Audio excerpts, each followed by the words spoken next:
Welcome to another episode of The Brand Called You, a podcast and podcast show that brings you leadership lessons, knowledge, experience, and wisdom from thousands of successful individuals from around the world. I'm your host, Ashutosh Garg, and today I'm delighted to welcome a very accomplished and successful entrepreneur from the world of luxury from Bangalore, India, Mr. Raaghav Belavadi. Raaghav, welcome to the show. Okay, thank you very much. Thank you for the opportunity. Thank you. Raaghav is the founder and chief executive officer of Hype Luxury, and we're going to be speaking about luxury in our conversation today.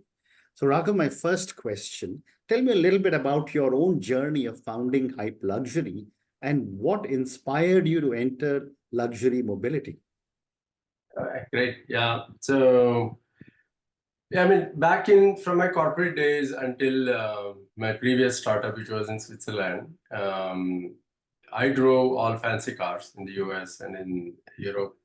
My graduation is in mechanical engineering. So it's a boy's toy, we love cars. But whenever I came to India, we didn't have like luxury cars those days. Even if it is for an airport transfer, we have to depend a lot on regular cars and not very hygienic cars. So it was a difficult situation. That always kind of irked me whenever I landed in India, whether it's me alone or with my clients or my family. Didn't get a decent car. Forget about self-drive. But one of the incidences in 2015 that turned into this opportunity was I was down here from Swiss with my family to celebrate my parents' 50th wedding anniversary. And we had booked a fleet of cars like Rolls-Royce, Maybach, Audi, and all of this. And Rolls-Royce, of course, was for my parents, right? And unfortunately, the car didn't show up. Okay. We were left high and dry, and I called the vendor, and he said, hey, look, there was a minister who had a priority, so I had to send the car. Okay. And we were not only shocked, but we were also irritated but we had made the payment. So you should. Yeah. And no, the minister, you know how it works in India sometimes. Absolutely. It's a minister car, we couldn't say no. And I was thoroughly disappointed. Of course, my parents were okay to go in any car, but it was our objective to make sure that the event is made special. Of course, a couple of weeks later, we did celebrate with the Rolls-Royce and all of that, but that really pushed me, woke up the entrepreneur in me, that this got to stop. Anybody, it is a democracy, and any B2C should be able to walk in and book a car, because the rest everywhere in the world it works like that. Somehow it doesn't work in India. That means I didn't think of it like a huge opportunity, but I was like, well, I can put an end to this by creating an app. So that's how the idea was born. And Incredible. What an amazing story to have started off such an amazing organization like Hype Luxury. But Raaghav, my first question when we talk luxury is, how has the demand for luxury mobility services evolved in India over the past few years? And how have customers' expectations evolved? Okay, so in India, luxury has always been, to some section of the society, it has been a want. For some section, it has been a need. And for some section, it has been a lifestyle. So for the wants, the market may be large, but the volume is very low. They might do one in a year for a wedding or for some celebration, or just a family, and they'll forget about it, because for them, it's like a one-time investment. And that's an important market. And the need is people, executives especially in all metros, who travel regularly, who bring international clients. They need this, they cannot survive without this. So I think that's a big market for us. And last but not the least is a lifestyle. People who anyway wake up and travel in Mercedes, BMW, Range Rover kind of cars. The moment they leave their homes in any city they travel, whether it's India or abroad, they would go for a luxury car only. And that's a very stable market.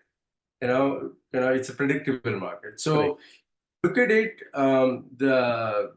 the stable market percentage is much higher. And second comes is which is a lifestyle. Second one is the executives who travel because they need it, which is the number two. And number three is people who hire these occasionally. So it's been growing about 16% CAGR annually. Phenomenal. We have about, let's say, 2.5 million targeted UHNI kind of customers in India. And we have about 10 to 11 million in UHNI sector who's probably an asset according to the bank terms, because asset value is anywhere 15 crore and above. So who are the CEOs of CXOs of the companies. These two sectors are very important for us, and it's been promising. It's a price sensitive market, but we have seen a lot of people who are just glad that hype exists, because when they need it, they can get it. Earlier, it has been really difficult, endeavor for them. Correct. Great response. And how does hype luxury differentiate itself from other luxury mobility providers? Because there seem to be a lot of people offering not just high-end cars, but also private aircraft. And we'll come to aircraft in a while. Yeah. So one of the things what we did was we started with luxury cars. And when we clicked, kind of in parallel, we realized that there is definitely something missing in the yacht section. Basically, one of my Goa trip landed me in a lot of trouble, inconvenience to just hire a yacht for a few hours. I mean, we are in a digital age and a very promising growth in the market, and we don't have to be in shambles like this. So we brought on board yacht. So when we brought on board yacht, we ourselves were a bit skeptical, because Indians don't have a habit of doing vacations on yachts. They would rather spend a presidential suite 8-10 lakhs a night, but they would not spend the same amount of money to take their family on the Atlantic Sea or Arabian Sea for like a week vacation. So this is a mindset. But then we onboarded, regardless, now we are in about 10, 11 countries. Private jet, of course, in India, it's still a very scattered market, I would say. It's not a very mature market. That's again because nobody owns the, there's no accountability towards the customer and the experience, I mean, there are a lot of companies who will say, no, we'll give you the cheapest ticket and this and that, but comes with a package of challenges also. So we onboarded the private jet. So each sector is a silo, not only in India, everywhere in the world. Companies that are running private jets, there are companies that are running yachts, companies that are running luxury. It's actually humongous effort and in terms of operation to put all these together under the same umbrella. Amazing. So we thought it's a fair idea. Put everything, because these customers are common among all these services. And I mean, as an aggregator, I don't think there's anybody in the world as of now. The largest with we have about 21,000 private jets, about 34,000 cars, maybe a little bit more in the last few months, and about 2,600 yachts. So we made sure that we sign up with thousands of providers, reputed providers. We'll do our checks and balances from an operations point of view. We'll bring on board, because we are more customer centric. Because we are an asset light, agile company, our only focus is on customer. We don't have to worry about cars or private jets or anything. So from that point of view, I think there is, as an umbrella, there is probably no competition. It's because it's way too big. Because the combined asset value itself is about $670 billion US or something. And it has taken us about 6-7 years to do that. But an individual car rental, of course, it's a shared asset model. So whoever is the car owner would also customers, and that's okay. So your strength, Raghav, lies in the diversity of offering that you have across different segments. But therefore, a related question is, how do you manage such a diverse and extensive portfolio? So operations team does an extraordinary job in terms of keeping the fleet updated and maintaining checks and balances for the fleets before it goes on a ride with our customers and stuff like that. Next comes which is very important, is customer experience team.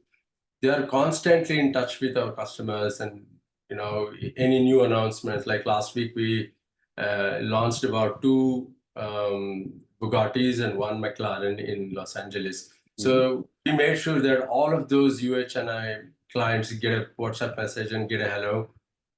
So that relationship is very crucial.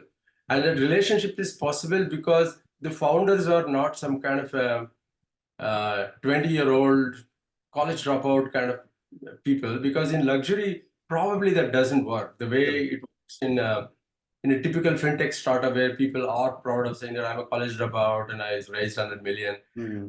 But probably luxury is a very matured market, and people won't take your side if you are way too young and trying to disrupt things, because it simply requires number of years as an experience. Yeah, I mean, it's a customer experience team and plus an operations team, which is very critical for our entire.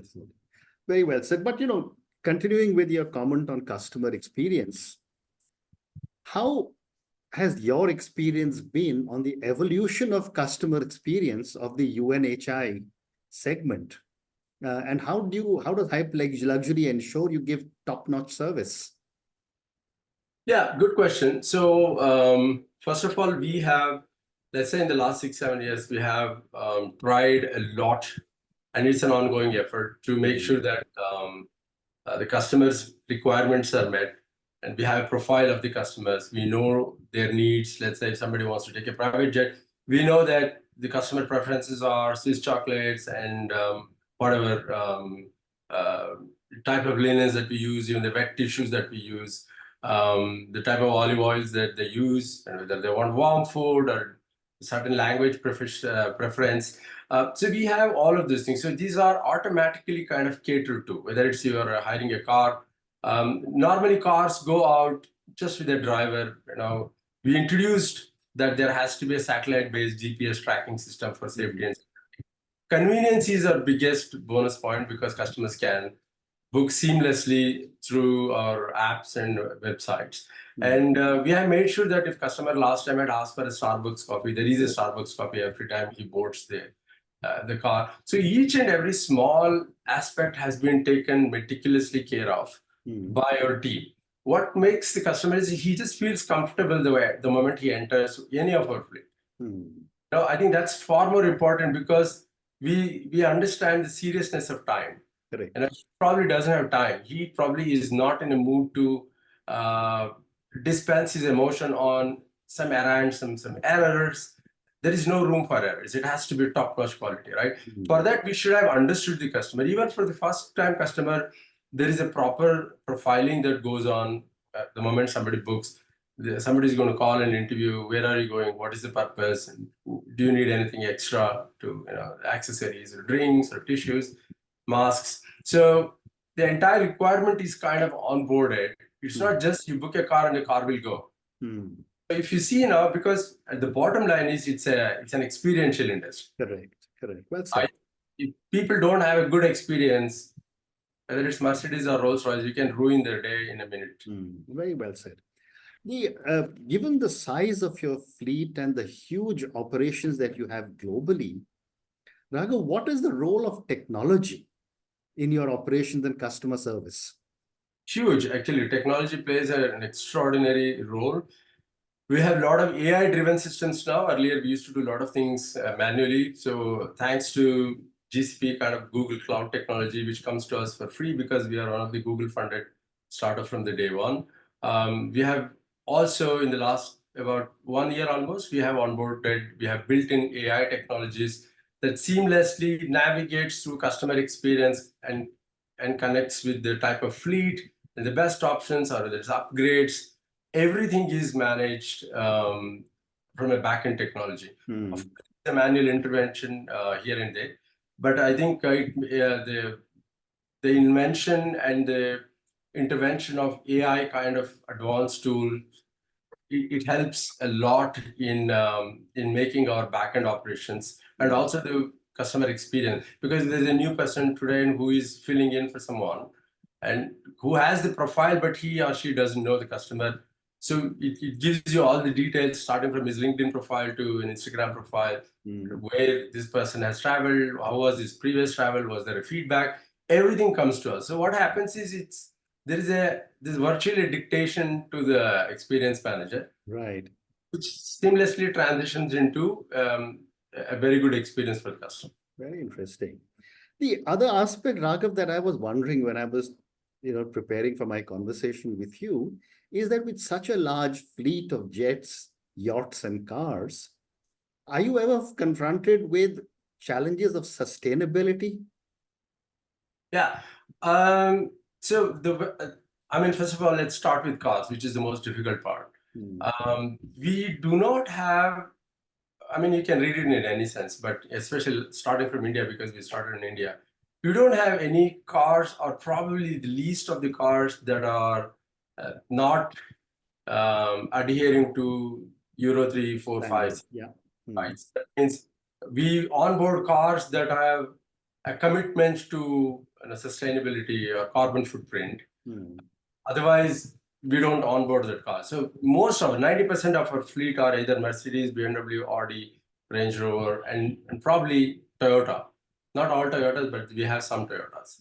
So wherever there is a commitment, we onboard those cars. Otherwise, any of the Indian manufacturer, whether it's good news or bad news, we don't have them because they don't fall in line when it comes to carbon foot commitment. Example, with Mercedes, we have a 2030 vision of making it zero carbon footprint. With Rolls-Royce, we have a 2035 carbon footprint, even to their Rolls-Royce aeroplane engines.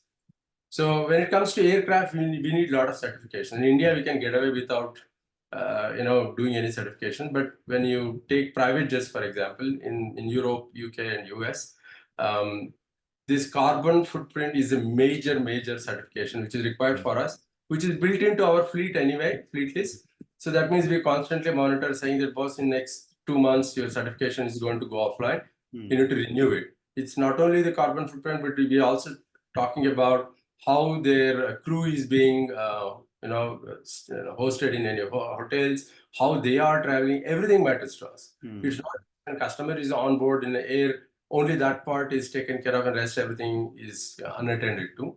So end to end, everything has to be, especially in a private jet and yacht, it's very easy. Cars outside India, it's very easy. There's Lamborghini, Bugatti, Ferrari, whatever cars. So we make sure that there's all of these cars are certified, and there are audits that we do. To make sure that our role in carbon footprint is significant as an aggregator, because we have the largest fleet size, and it's our responsibility. It's not that it's an obligation. We also take it on our stride as a responsibility to do that.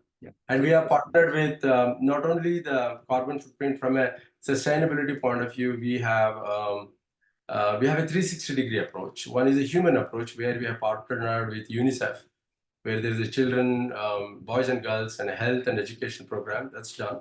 So we have partnered with WWF. So right now we are running a mission on Save the Tiger India. From poachers, there has to be a balance between wildlife and the tribes who are living there. That ecological balance is necessary. So we're also doing Save the Water with Sadhguru kind of world leaders, Save the Soil kind of operations, so that where we are flying, where we are rolling our wheels, where we are sailing on the water, we need to make sure that we have a contribution towards that. Otherwise, it's simply we become the lowest end of the chain, providing cars and jets, which we are not interested in. That's not where we want to go. Well said. Well said. And how, given the fact that you are operating globally as well as in different parts of our country, how do you manage the cultural and regional preferences of clients? It's a very good question. I won't say it's challenging, but it's very interesting, and it's interesting every time. It's not only because of culture. People walk into your fleet with a different mindset. We don't know how their mood is when they leave their home, right? So a lot depends on that. Especially when people who are booking for a date or for a special occasion, for a retirement celebration, and things, you don't know that. So because I'm also an Indian, probably we have a diversified team within our operations also, who can assess and make the right decision. But when it comes to doing outside India, luckily we have local country managers who will make sure that, oh, this is going to be right and this is not going to be right. So that fine tuning is always there. Mm. We are never going to be perfect, and I don't think there's something called perfection here, Correct. because it's more of a human to human interaction rather than there is a standard format for all Europeans, all Swiss people, or all Germans. Yeah. So every time it has to be tweaked. It could be a CXO, it could be somebody who is very old age, or it could be somebody who is a celebrity, or it could be just a common man. Mm. It could be anything, you know. So recently there was an instance where Assange was transported from Russia to, I think, somewhere in Europe, and we had one of our jets, flying him, Julian Assange. So it was a very critical operation for us because a lot of approvals and there's a hell a lot of obligation to the government authorities. So every case is different, and we love because it's unique every time. Otherwise, there is a standard like an SOP, but there are a lot of things that will top up even on top of your SOP, which makes this interesting, actually. Very interesting. So, Raghav, I have time for two more questions. Hype luxury has grown without any VC support. What strategies have you used to bootstrap the company to profitability and to such a big scale? So VCs, in my previous startup, I have raised millions from VCs. So it's about the adaptation of the right forum to run a business. Right. You need, just like you need the right operations or an engineer or a marketing manager, VCs are also going to be one of the elements. It's just that they bring investment and they probably offer more stability. But in our case, I think our growth rate, our speed, our mindset and our vision not essentially aligns with the VC kind of an industry, at least not in the first few months. Mhm. And plus, I'm a seasoned entrepreneur. So as a businessman, I would like to run this company on my own for a few years. Right. And we see that, okay, so we have a tactical growth and we are becoming stable. And now, we recently expanded to US. It was overwhelming, actually. So now we are there. I think we should go for investment, if not VCs. So we have few families who are interested in the Middle East. So it appeals to certain sector, right?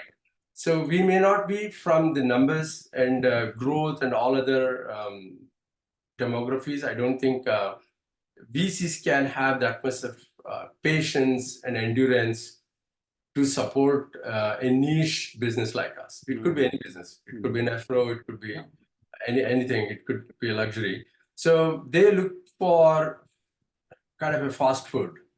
Ours is, it takes time to build a business like ours. So we are okay without them. So we have been funding ourselves, me and my sister.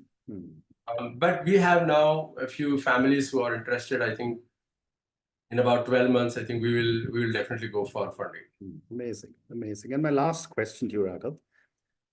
Given the amount of amazing experience you have in the world of luxury, what are some of the key trends you see emerging in the luxury mobility industry? Okay, so now the world is becoming one. It is, the borders are kind of disappearing slowly. That means people can just walk into Dubai literally with their passport and on arrival visa kind of. So these things are reducing the pressure on travelers and people to explore any country, any geography, unlike earlier times. Now that almost everybody who are decently doing well have disposable income, and the spending power has increased enormously. Compared to how we were 10 years ago and to now, I think we have overshot in 300 plus kind of percentage. Right. So people who have money now would like to spend. We have passed the hurdles like COVID-19, stuff like that. So people like to touch and feel and experience. And they want to believe it for themselves instead of reading stories that, oh, okay, these celebrities. Now the cars and yachts and jets are no longer for millionaires, billionaires, and celebrities.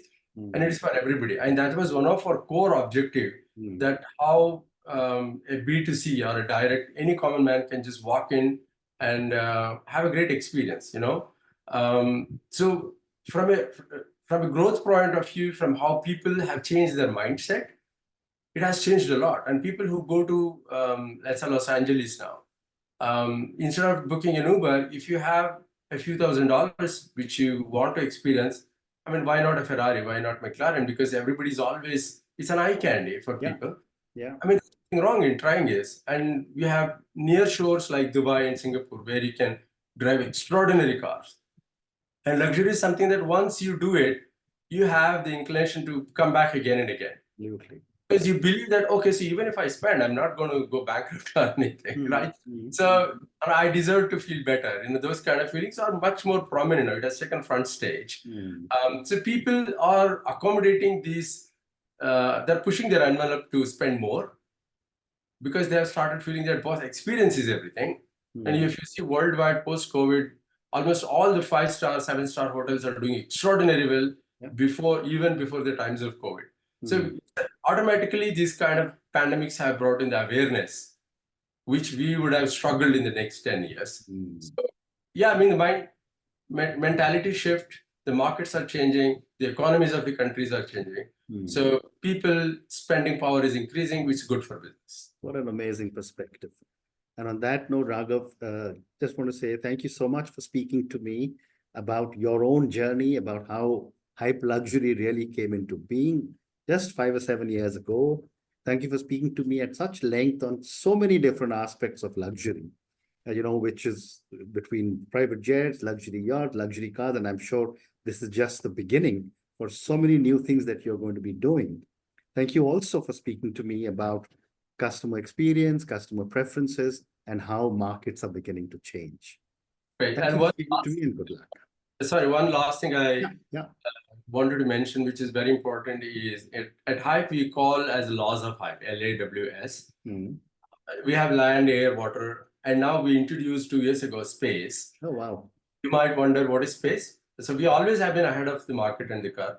So I was selected by Virgin Galactic to go to outer space. Incredible. So I'm scheduled to fly out in 2026. And we are also having a discussion with them.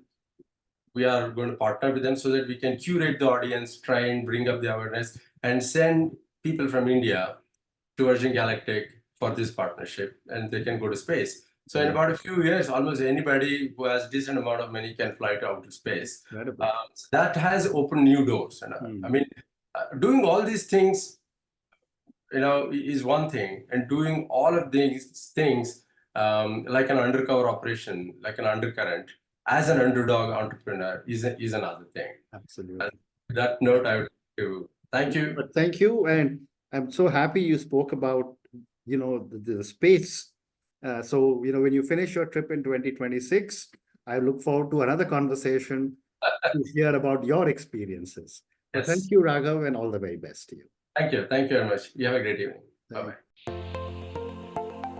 Thank you for listening to the Brand Called You videocast and podcast, a platform that brings you knowledge, experience, and wisdom of hundreds of successful individuals from around the world. Do visit our website www.tbcy.in to watch and listen to the stories of many more individuals. You can also follow us on YouTube, Facebook, Instagram, and Twitter. Just search for the Brand Called You.